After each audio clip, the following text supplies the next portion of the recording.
les bélés, par exemple, à la cimetière. Mais je t'ai dit, les bélés à la cimetière.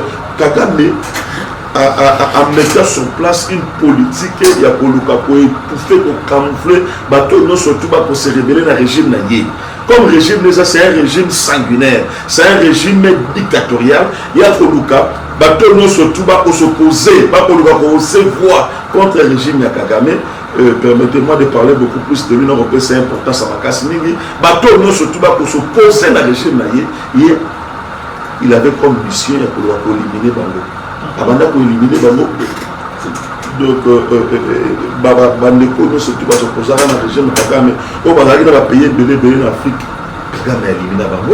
Général, bien sûr, même Bakimaki, donc de l'extérieur de l'Afrique, Kagame en tout cas a atteindre Bango, à en finir dans Bango. Et aujourd'hui, Kagame a des problèmes trop sérieux, même le régime n'est pas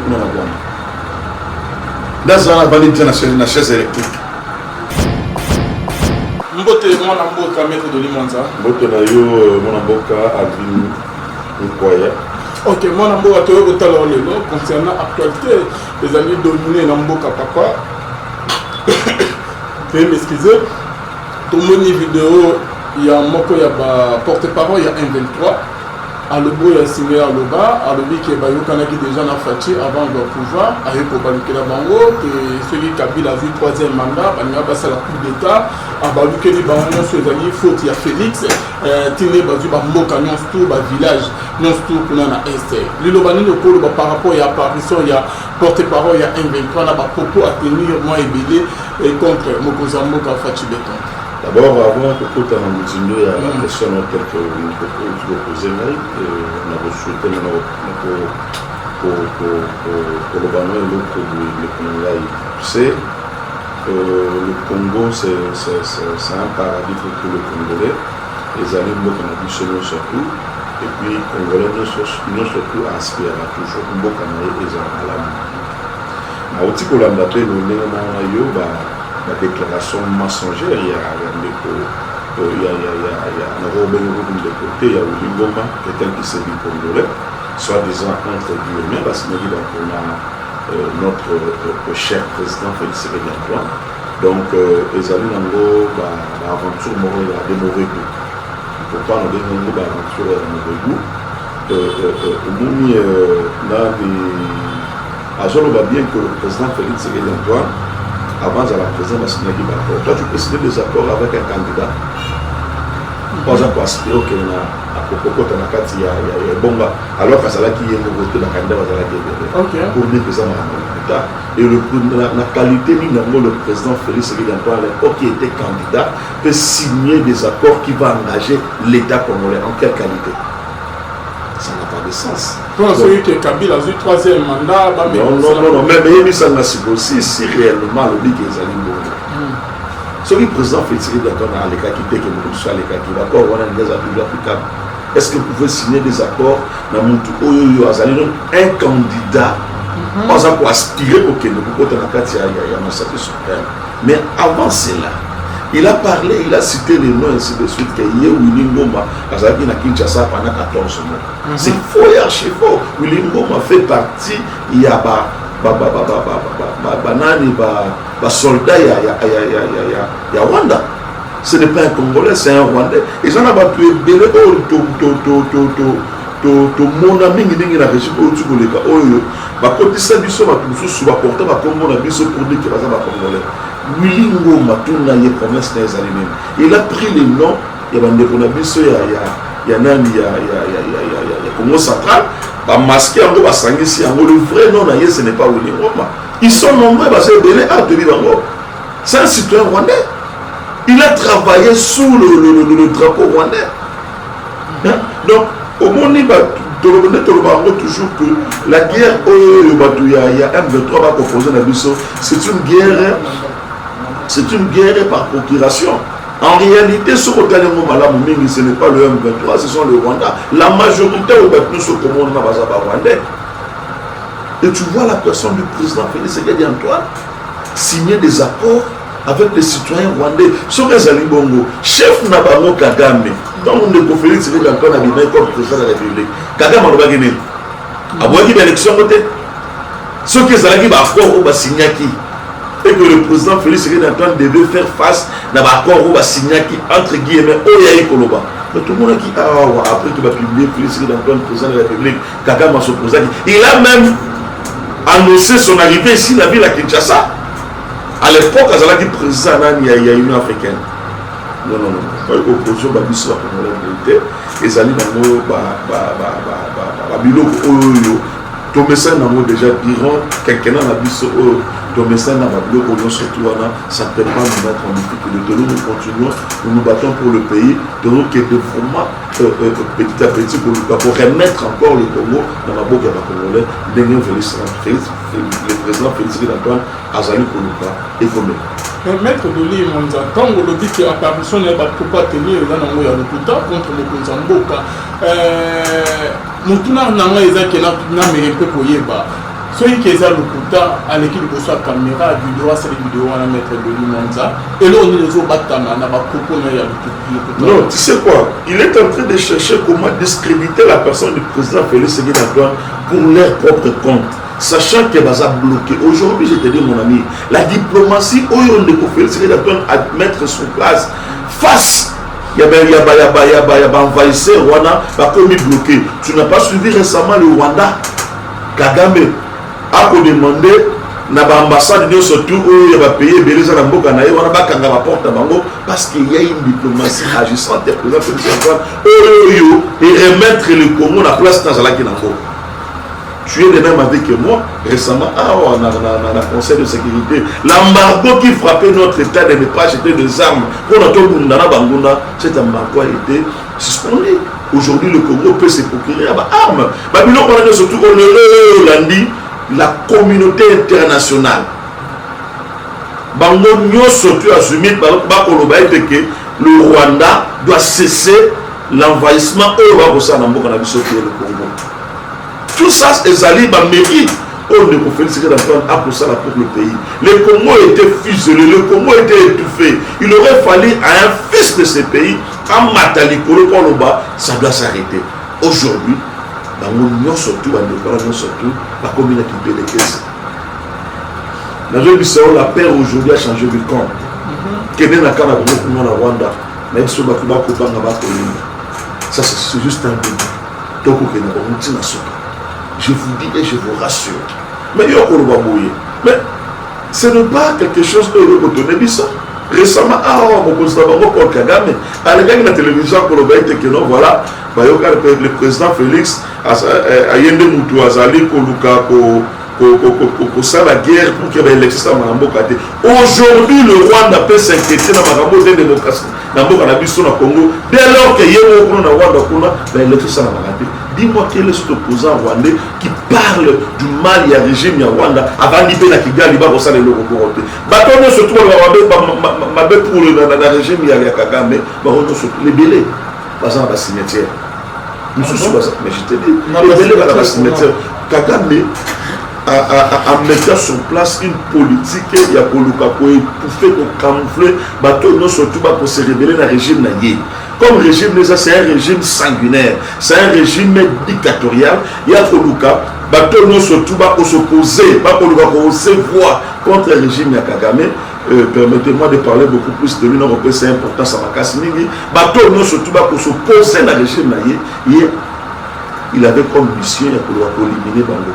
Avant pour éliminer Bango, donc Bandeko surtout va s'opposer à la régime de Kagame. On va payer belé en Afrique. Kagame a éliminé Bango. Général, bien sûr, même Bakimaki, donc de l'extérieur de l'Afrique, Kagame en tout cas a atteint de Bango, à en finir dans Bango. Et aujourd'hui, Kagame fait partie de la démocratie dans ce pays qui est la RDC. Il y a comment organisé l'élection dans Boganaï. Sur le 100%, il y a pas votant, il y a 99,8%. Donc, tant qu'on le 0,2% de contre non quand même. Alors vous voyez bien que le Rwanda est constitué dans ma peuple, mais ça tout. Ma peuple est en majorité dans le Rwanda, ce sont des Hutus. Tout c'est basé deuxième. Et puis l'autre peuple, là, la Possani, peut-être qu'ils jouent bien un peu leur comme ça. Donc, batonyo surtout wana, bakoloba pona bango no Kagame ende moto, azali moto malamu, et Kagame ende moto, aïe moto. Au monde, depuis que le président Félix Tshisekedi dans le lobby, lui, il a aussi la mission. Nous avons la mission. Parce que le Rwanda, c'est notre voisin. Nous avons aussi la mission de libérer le Rwanda contre l'envahisseur pour la rapport Kagame Rwanda. Donc, comme on a déjà que non, nous devons aussi aider le Rwanda pour mettre fin à ces régimes dictatoriaux de Paul Kagame. Les opposants à Kagame, ils ont soutenu les discours du président Félix Tshisekedi d'Antoine. Donc, à propos tel que dit par la personne de Willy Goma, en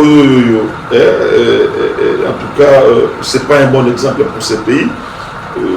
Que Willy Goma, il a sa place chez lui là-bas, au Rwanda. Sa place n'est pas ici au Congo. Je vous dis, même pas un centimètre de la République démocratique du Congo et au Kende et pas à Banana. Même pas un centimètre. Mais maître de l'État, on a du solo, il y a M23 toujours. Bon, quand il y a bon, Signaki, qui a fait des routes, ok, il fallait pas respecter, bon, on peut bandimaki. Alors, qu'est-ce qui s'est passé? La RDC n'a jamais signé. Quand je parle de la RDC, je parle de notre régime actuel. Félix Tshisekedi Antoine, le régime naïe, il n'a jamais signé des accords avec l'M23. Non, avec le Rwanda, non? Je vous dis avec l'M23. Okay. Les accords signés avec le Rwanda, ce sont les mêmes accords que nous avons signés avec bon nombre de pays limitrophes à l'Issou. On a signé des accords avec les Tanzaniens. Nous avons signé des accords avec des Angolais, des Burundais, des Ougandais, des Centrafricains et consorts. Pour tout ça, ce qu'on appelle la mutualisation, il y a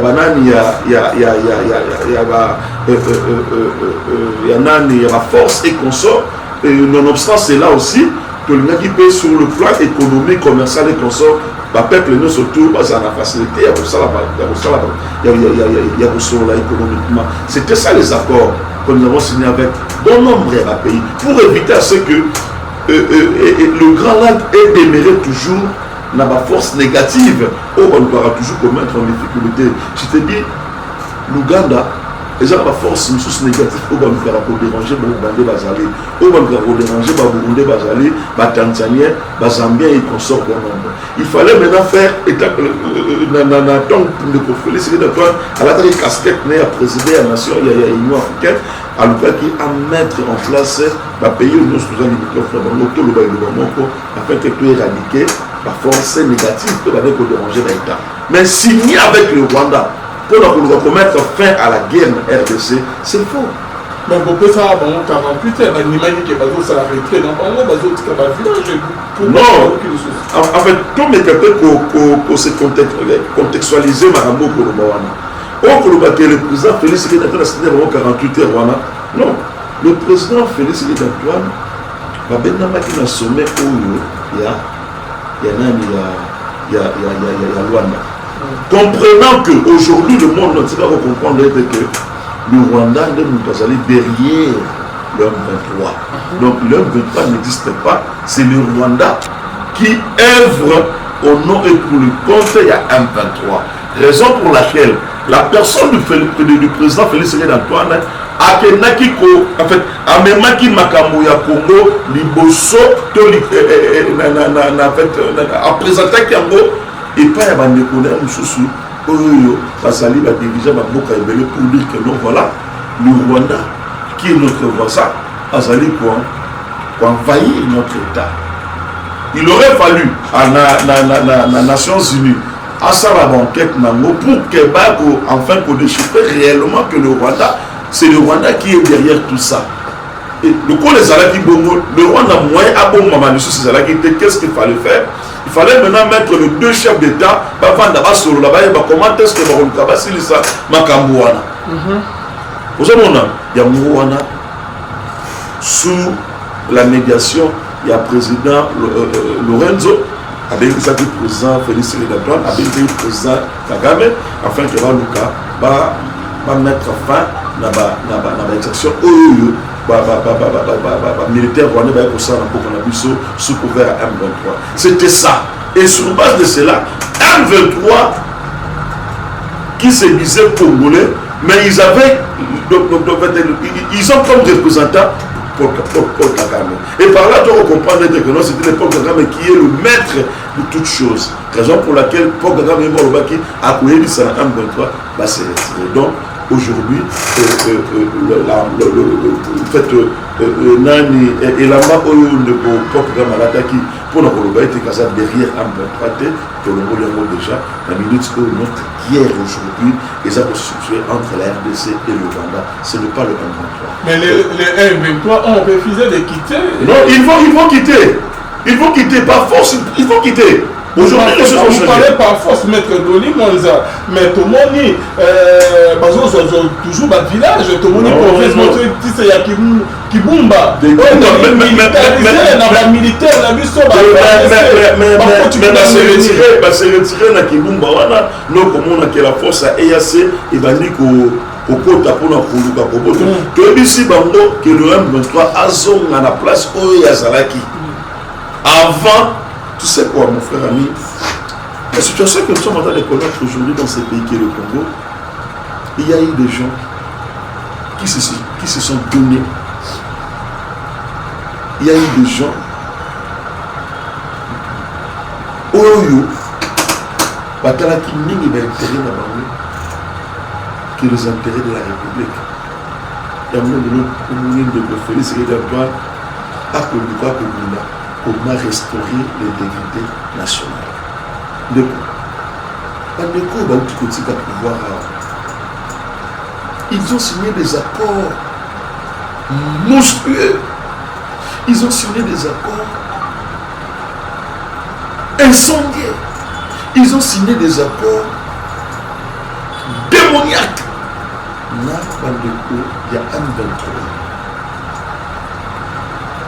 Et je me souviens encore à cette époque-là, comme ministre des Affaires étrangères, ils avaient une décoration Chiba.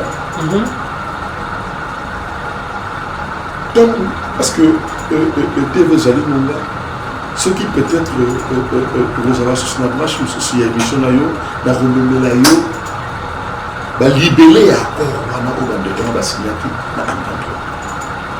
et pour eux, ils se disaient, non, voilà, on a les dossiers Bandaki, il y a des marionnettes, placebo, et le moment juste, placebo, marionnette, et l'île à Pamba, bon voilà, le coup, la coupée Babylon Roboye, il va seulement entériner ce qui a été fait. Mais ils se sont trompés de personnes. Que c'est le monsieur qui nous dirige aujourd'hui. C'est le fils. Il n'y a papa Etienne qui se guérit à Moulomba.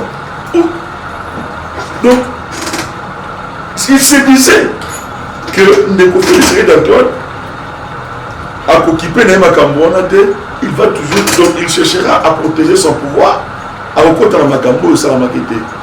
Mais par contre, le président Félix d'Antoine, une fois à Tanguy, à Corona, il ne pouvait pas le laisser passer.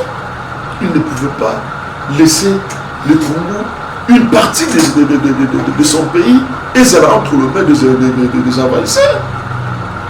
Tout le monde a un 23. Il revendique quoi?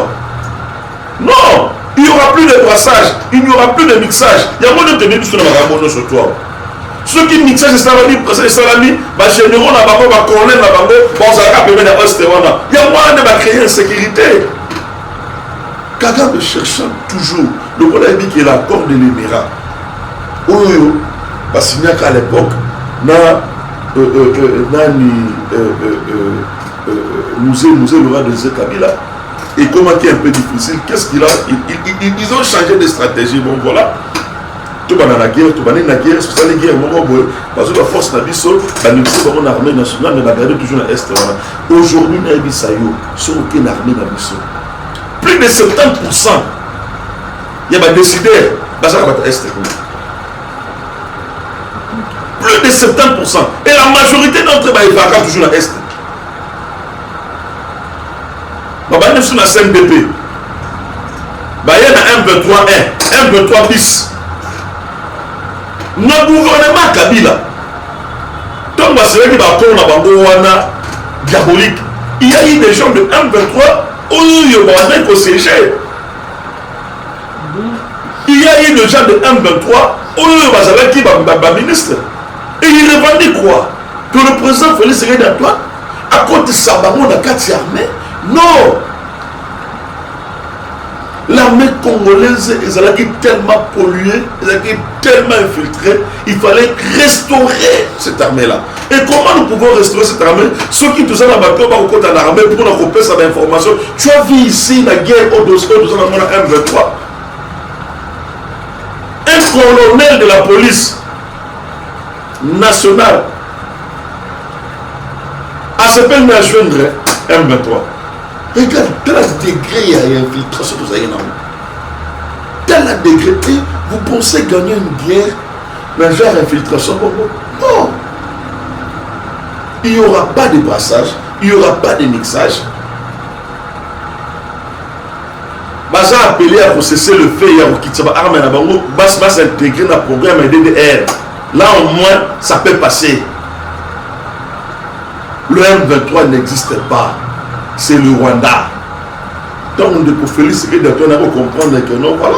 Malgré tout ce que je vous ai proposé, le Rwanda n'a pas payé Moussoussou. Pas payé Moussoussou, parce que là, il n'a pas dit non, voilà. Tout le cateau, mais un peu pour vivre, pour travailler ensemble, en fait, que tout mettre la paix à niveau, il y en a, il y a un grand lac. Rwanda, il prend un moni bon mauvais. Pourquoi? Parce que le Rwanda, ça, il a une meilleure production par or. Donc, Matali, à l'objet. Ndenge ndeko Félix Tshisekedi Antoine comme ma politique à Bokanaye, biso Rwanda, le il y a un Rwanda je te dis aujourd'hui, crise dans la Rwanda Makasi. Il y a une crise qui sévit dans Rwanda. Ce que tu as dit, comment nous allons nous retrouver? Qu'est-ce qu'il faut faire? Nous devons mener la guerre. Comme tu mets la guerre, la RDC, le RDC, mais ça, les gars, on négocie, ils finiront par négocier. Nous, les Rwandais, nous allons trouver l'espace. Mais ils se sont trompés d'individus. Ils se sont trompés de personnes. Il y a spectre délimité. Il n'est pas facilement machanable. Il n'est pas facilement, comment dirais-je, impressionné ou quoi, corruptible. Non. C'est un type logique. C'est pourquoi nous, les Congolais, nous avons l'obligation de soutenir la personne du président Félix Tshisekedi Antoine. Nous avons essayé troisième et deuxième mandat en 2023. Nous avons signé la Congolais, nous surtout pas emporter le pas. Donc, nous sommes au Congo, nous avons fait le Congo. Dans la presse à Congo, la presse de Congo. Mais Maître Doli, bien, par rapport à Esika Facha Memi Congo, presque aux autres Kende, vous êtes sur la bonne voie. Mais qu'est-ce que vous attendez, Maître Doli Mwanza, pour mettre fin à la guerre, massacre aux Osamana Est et Maître? D'abord, on avait une difficulté sérieuse. Pourquoi? Au Congo, on a été secrétaire d'État il y a les Nations Unies, Anthony Guterres. Alors, il était que le M23 basé dans l'armement à casse. Vous ne pouvez pas faire guerre ou faire face à un bateau dans l'armement ou qui a bien peut-être dans ma casse. Il y a un moment où vous Félix Tshisekedi Antoine à contre-attaquer le pays nous pour permettre que ça puisse armement. Vous êtes sans le savoir que l'armement a dû se battre pour ça a été bloqué dans France. En France. Libéré avion monté ou libéré déjà parce que l'embargo ne plus. Ok. Par rapport à l'embargo. C'est ça. Ok, parce que je crois que beaucoup contactés qui Corée. Bien sûr, il y a eu des pays qui permettent. Ils sont armés, tout ça là, Turquie et consort. France, c'est quand même qui a maintenant la France qui. Les positions françaises, un peu très compliqué. La France emboîtait les pas avec le Rwanda. Tu vas comprendre ce qu'on va manger. Tu es ici et tu es comme toi, tu demeures toujours derrière le Rwanda. Ben, l'intérêt de notre Congo, toujours bloqué.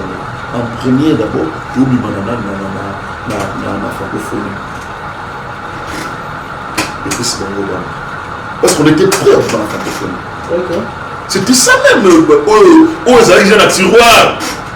Ce qu'on a dit même dans le Sénat, déjà, que nous devons sortir de la francophonie. France a dit non. RDC, c'est le premier pays francophone au monde. C'est le premier pays francophone que la France.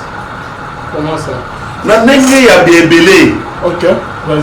Vous savez, Nous sommes le premier pays francophone. Ceux qui te bébé n'a pas francophone, on est coufi. Qu'est-ce qu'il faut faire? C'est de garder la classe. Et puis l'obli n'a ma classe, c'est ça la mina, ma ministre n'a dit, c'est la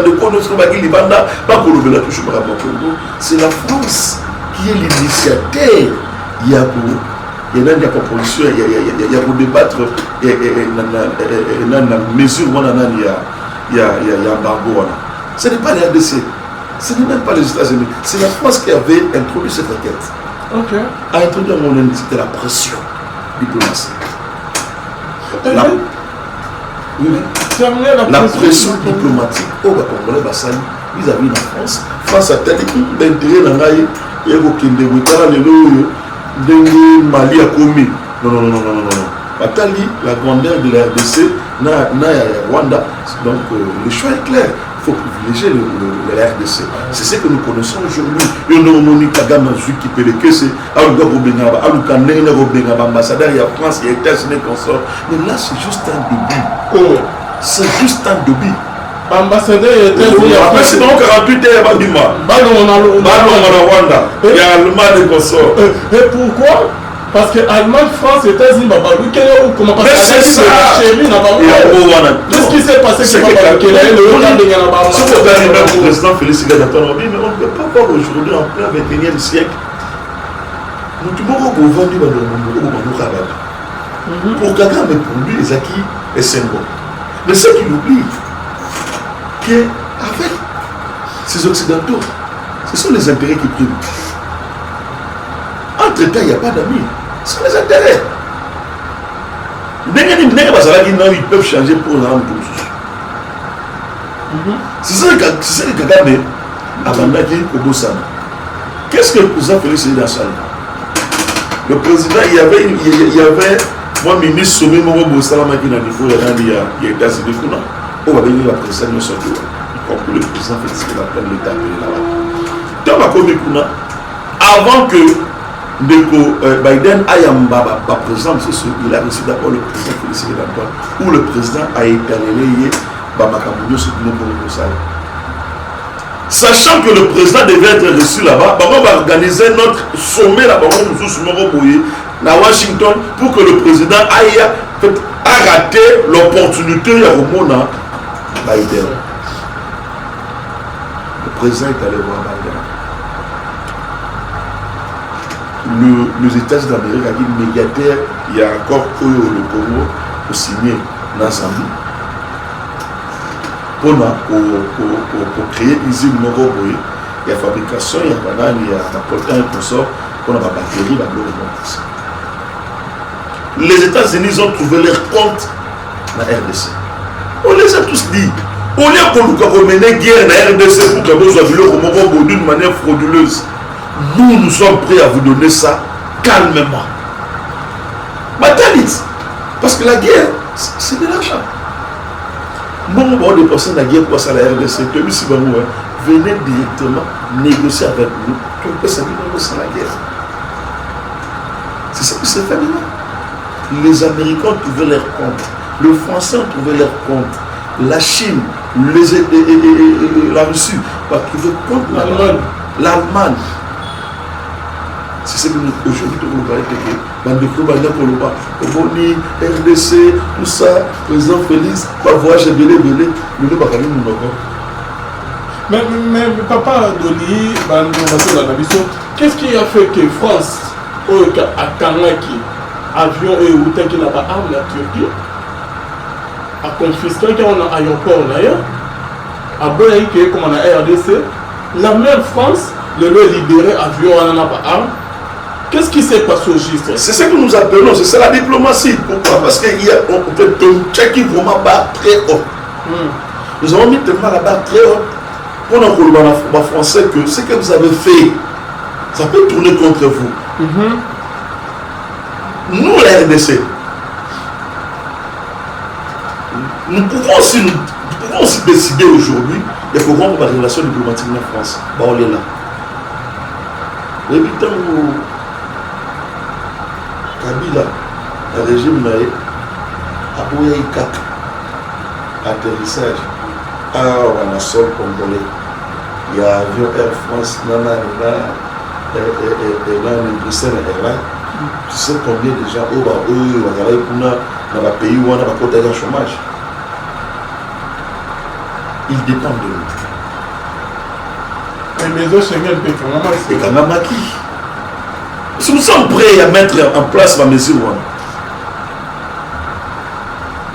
ils ont compris les dangers. Parce que le Rwanda n'est pas un pays francophone, qu'on se le dise. Aujourd'hui, le Rwanda va comme un pays anglophone. Pour l'anglais, nous comment la langue anglo-saxonne. Mais par contre, chez nous, c'est le français. La télé, non, manger les amis, nous devons revenir à la raison. C'est ce qui a fait qu'aujourd'hui, la RDC peut bénéficier de lever à mesure de la notification. Parce que les mesures de la notification, maintenant qu'on peut s'arrêter. Et donc, on a netbook. Et nous sommes armés. Il faut notifier dans les Nations Unies. Donc, quand on parle des Nations Unies, même le Rwanda fait partie des Nations Unies. Parce que déjà que non, elles sont armées pour armes. Donc, nous sommes armés, on a combat. Mais moi, déjà, il dit comment contrer armes. Vous allez le Rwanda. Vous allez le côté. Aucun pays au monde a connu l'humiliation et de sa connaître. Nous sommes en guerre, on tue le Congolais, on massacre le Congolais. Mais vous refusez à cet état de ne pas avoir les armes propres, n'importe quoi, à se défendre. C'est un sang-guerre. Le maître de l'Imanzaba, le embargo, parce que c'est une permission, autorisation à recevoir l'arme. Parce que ton commis wapi, dans M23, parce qu'on contrôle toujours quelques villages. Nous, dans la nous sommes en guerre, nous sommes en guerre. Mais armes, on s'est mis à pour remettre fin. Mon frère. C'est vrai, les armes. Tu sais, quand il faut acheter les armes, vous pouvez bien acheter les armes. Mais il faudrait aussi que l'arme vous mettez un peu pour ça l'exercice dans la Touba, comment vous appliquer l'arme. Ce n'est pas que aussi l'arme, il y a des armes aussi dans une certaine maîtrise. Moi, en fait, on peut savoir. Moi, formation, pour que les commentaires ce qu'ils peuvent appliquer ces armes-là. L'embargo du Colombo, il s'allume pas 2 semaines. Arme de l'air, je suis là. Il faut qu'il y ait le nom à l'aéroport. Par exemple, nous sommes comme arme, mais arme, bien sûr, arme, ça l'est. Commis déjà. Mais ce n'est pas que du jour où les locaux ont la main, parce que l'arme, on a bon, aussi dans mon enfant, il faut pas que ça va tout bien commencer là. C'est il y a mon état pour que ça aille. Mais je vous informe aussi, mais dans peu de temps, le Congo va commencer maintenant à créer ma propre arme dans le Congo. Ah bon? Mais il y aura déjà une usine, il y a invention d'armes, et ils ont déjà installé dans le Congo pour que tous à la ressuscité, tous à rappeler, il y a aussi les recours dans l'arme, il y aura d'autres armes qui seront créées par la République démocratique du Congo. Dans la mairie d'abord, dans la bilingue, il y a bon monde de conflit, la mairie de son amour. Tout c'est pour la montée. Et puis il n'y a pas seulement le monde dans la vie aujourd'hui. Il faut reconnaître que la personne n'est pas naïve, car elle est gratitude qu'on en a. On a dit comment aller à la télévision, il y a Faden House. Alors qui a été voilà, à se plaindre de la mesure, voilà, mesure, voilà, c'est l'effort des Congolais. Ah, papa, quand vous avez il y a une personne, c'est vrai, tous nous sommes Congolais, mais il y a une personne à Bundi Bitumba, pour que mesure wane longwa. Attends moi, quand je lui vais à ta propos pour le battre, bon voilà, c'est vrai, je suis opposant, mais j'apprécie le dynamisme mais c'est tel, grâce naïe, et puis il faut à Congolais, les alliés, victoire pour Congolais, c'est vrai, c'est notre victoire. Nous aussi, nous avons milité pour ça. Mais moi, je ne peux pas dire aujourd'hui que j'ai milité plus que le président Félix Antoine. C'est impossible. Parce qu'il y a des Moutazala qui fassent Tabatouana. C'est lui qui a haussé la voix. Même la tribune des Nations Unies, quand il a pris la parole, a dénoncé. Il ne sait pas. En fait, à marcher ma propos, on a été pour dire que le Rwanda, il est Moutazali derrière la Donc, c'est un peu ça. Ndongai, tout le carton reconnaître Batou. Tout peut aller sur la vérité, nous n'a passé. Tout peut aller sur la vérité, sur le monde basanité. Tout le monde doit aller vivant et casser à Bolabo. Il faut comme ça. Merci beaucoup d'être venu, Maza. Donc, dans l'émission par rapport à ce qu'on a en Rwanda, panique totale. Ils ont annoncé déjà fin, il y a pouvoir, il y a Paul Kagame ou comment? Non, mais je vous tu sais une chose, mon ami, Kagame, à cause de ça qui la terreur, non seulement dans le territoire congolais, même dans le monde rwandais. Aujourd'hui, Kagame a des problèmes trop sérieux, même dans le régime de Rwanda. Dans un avenir de la chaise électrique. Aujourd'hui, on ne peut pas comprendre dans le XXIe siècle, un État veut faire la guerre à un autre État. Non. Tout le monde a Kabuli Moki. Babani au Kabola Baïta. Parce que si intégrité territoriale RDC ça brûle. Yo au cherchango, les loups, il y a du sangaï de Rolangaï. Est-ce que les autos, à ce moment-là, pour ça, je vais terre l'âme, pour dire que non, on a ça l'âme qui dans l'Afrique du Sud, c'est belé, dans le Katana, il va terre, mon collègue, il n'en a pas besoin. Suisse. Est-ce que la Suisse va pour ça, je vais terre, mon collègue, pour le côté en France, pour t'en pour qu'il va comme un moulin. Non. Le problème, ce n'est pas la grandeur. Ça, la même à mon peuple à respirer. Gambie, voilà. Gambie, si. Parce que quand même, on a Nigeria et tout ça, mais alors 15 jours, tu verras les grands dans le canon, tu as le coton, ça partit mon pour que lui se fait. Non. Content que tu as le coso de l'Imabe. Kagame le coso comme au maillot. Demeurer dans l'espace dans le coso comme au maillot. La balkanisation pour ce pays ne date pas d'aujourd'hui. Ce n'est pas toi, Kagame, qui va te remettre en place. Tu vas mourir, le Congo va rester.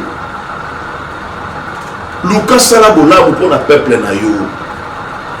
Au lieu de vouloir mettre en difficulté la RDC. RDC Komata. Tout ça, qui RDC, le budget, il y a 1 milliard. Les autres, comme le budget, il y a 15 milliards. Là, ils sont en 2024. Tu remontes le budget, il y a 25 milliards. La poste nous ne sommes pas là pour mettre en difficulté le pays où il y a des gens. Mais le monde a besoin de ça, il y a 18 presque des gens qui sont là. Il y a l'équipe, on a pour ça au matin. Mais si on peut mettre un sapinalisme, tu relaxes merci, c'est la fin de notre émission. Message dans la souka.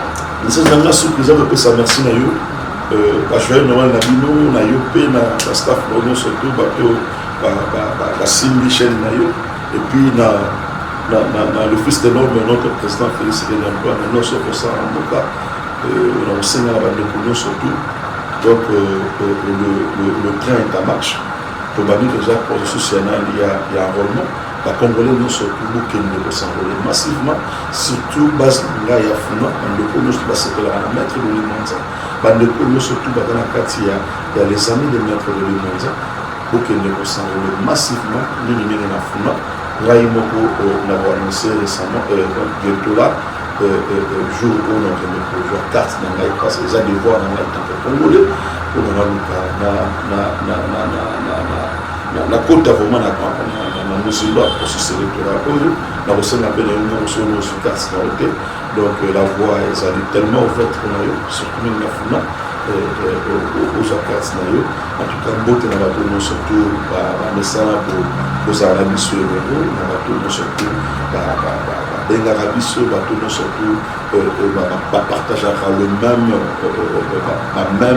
le même idée na biso la même philosophie na biso en tout cas tozaka wana pour bino pour ekolo to dit que tolonga na Nzambe. Merci beaucoup.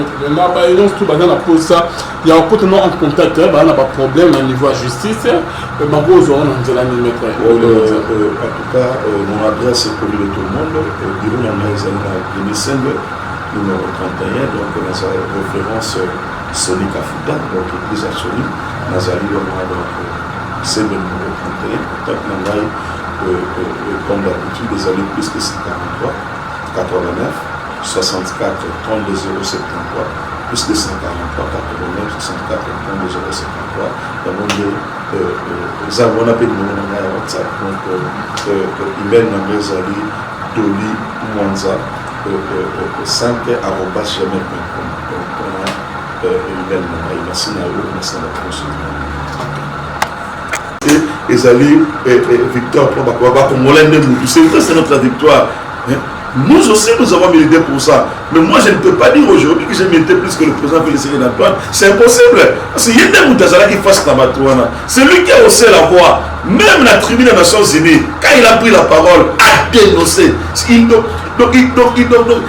ne sait pas. À marcher ma propos, on a été pour dire que le Rwanda, lui, il est Moutazali derrière la voix. Donc c'est un peu ça. Tout le carton reconnaître bateau. Tout bête à sur la vérité nous l'a passé. Tout bête à sur la vérité sur le monde basalité. Tout le monde basalité vivant et cassé à Bolabo. Il faut comme ça. Merci beaucoup d'être venu Maza. Donc dans l'émission par rapport à ce qu'on a en Rwanda, panique totale. Ils ont annoncé déjà fin il y a pouvoir, il y a Paul Kagame ou comment? Non, mais je tu sais une chose, mon ami, Kagame, à cause de ça qui la terreur, non seulement dans le territoire congolais, même dans le monde rwandais. Aujourd'hui, Kagame a des problèmes trop sérieux, même dans le régime de Rwanda. Dans la validité de la chaise électrique. Aujourd'hui, on ne peut pas comprendre le 21e siècle, un État veut faire la guerre à un autre État. Non. Tout le monde a Kabuli Moki. Papa dit que Kabola va être. Papa aussi intégrité territoriale RDC Savoie. Yo le au Chachango, les loups. Il y a du sangaï de Rolangaï. Est-ce que les autos, à ce qu'on a posé sur la terre d'âme, pour dire que nous avons un en Afrique du Sud, lesÉbélés, nous avons un terre, il n'en a pas besoin. Suisse. La Suisse va pas ça sur la terre, pour le côté en France, pour qu'il va comme non. Le problème, ce n'est pas la grandeur. Ça, la même à mon peuple à respirer. Gambie, si. À ça, quand même, il y a Nigeria et tout ça, mais alors 15 jours, tu verras les Gandais, le canon, tes deux hommes, tout le coton, ça partit pour que lui se paie. Non. Content que tu as le Koso Yali Mabe. Kagame le Koso Kobo Mayo. Demeurer dans l'espace, dans Zali Nangowana. Le Koso Kobo Mayo. La balkanisation pour ce pays ne date pas d'aujourd'hui. Ce n'est pas toi, Kagame, nous te remettre en place. Tu vas mourir, le Congo va rester. Lucas Salabola, pour le peuple nayo. Au lieu de vouloir mettre en difficulté la RDC. RDC Komata. Tout ça, qui RDC, le budget, il y a 1 milliard. Les autres, comme le budget, il y a 15 milliards. Là, ils sont en 2024. Tu remontes le budget, il y a 25 milliards. Quand la poste au combat, quand la nègre de Okende, nous ne sommes pas là pour mettre en difficulté le pays où il y a de mettre la mission. Mais le coup, la mission de Zaba, il y a 18 places de la mission qui est là. Il y a l'équipe, on a posé au matin. Il y a mais ce qu'on peut mettre, nous s'appuie dans l'issue. Merci, c'est la fin de notre émission. Message dans la souka. Message dans la souka, je peux ça, merci Nayo. Je vais normalement na yopé na staff surtout la Simbi chaîne nayo et puis na le fils de notre président Félix Antoine nous sommes ça en Moka on enseigne la bande de surtout donc le train est en marche pour bannir déjà pour le social il y a enrôlement la Congolais nous surtout beaucoup de s'enrôler massivement surtout base là il y a Funa on le connaît pas c'est la maître de l'immense surtout dans la carte il y a les amis de maître de l'immense pour qu'ils ne s'enrôler massivement nous la Funa là il m'a annoncé récemment bientôt là jour où on a produit carte parce que les devoirs dans la tant que congolais pour na kota vraiment na musulman processus électoral na ressemble à peine une notion de carte donc la voie est tellement ouverte qu'on a eu surtout même la funa aux carte en tout cas beaucoup na bateau surtout message pour Arabie Saoudite na bateau surtout bengaka biso bato surtout partagera le même idée na biso la même philosophie na biso en tout cas tozalaka wana mpona bino mpona ekolo toyebi ke tokolonga na nzambe. Merci beaucoup, maître. Maintenant, par exemple, tout le monde pose ça. Il y a encore en contact, il y a un problème au niveau de la justice. Mais ma pose, on a dit maître. En tout cas, mon adresse est connue de tout le monde. Bureau dans les 2005, numéro 31, donc dans la référence Sonic Afuta, donc église à Sonic, Nazali, donc c'est le numéro 31. Contact Nangaï, comme d'habitude, des années plus que 143, 89. 64 32 073 plus de 143 89 64 32 073 dans le monde nous avons appelé le nom de WhatsApp donc email number zali doli mwanza 5@gmail.com donc on a email number merci à vous merci à la